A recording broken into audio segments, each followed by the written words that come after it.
I saw this post from Zach Alvis wherein na-mention na yan when you earn 150,000 pesos per month, you can buy more things. You can eat at fancy restaurants, check in sa mga hotel, and after that, it becomes stagnant na siya. So more money wouldn't really make you happier. Based on my own experience lang rin guys, together with my wife, na nag-start kami, wala talagang pera rin. We started working in order for us to generate money. So now that we have a blessing na karoon ng sariling business, na profitable siya, then iba rin talaga yung lifestyle. Meron talagang difference from point A to point B sa aming experience. And that's also the reason why we like to share our experiences, our knowledge about money. I always believe that money doesn't change you.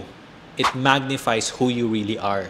Ibig sabihin, kung dati wala kang pera, pero generous ka na tao, ngayon na may pera ka, you would be more generous. Meaning, you would provide for yourself and the people around you, you are going to give something that's being valued. I also believe na having a purpose is more important than focusing on profit.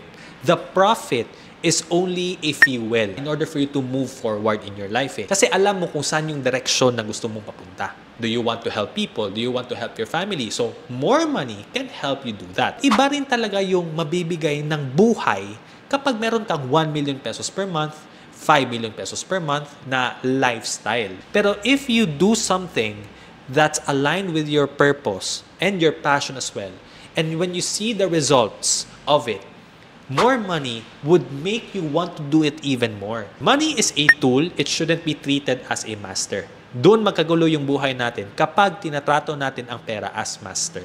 That's why financial management is important. When you have more money, take care of your emergencies, take care of your investments, because the moment you have set up all those things, then you can have more money for desires. That desire fund can be for your projects, for your passion projects, for helping other people, because you are able to do so.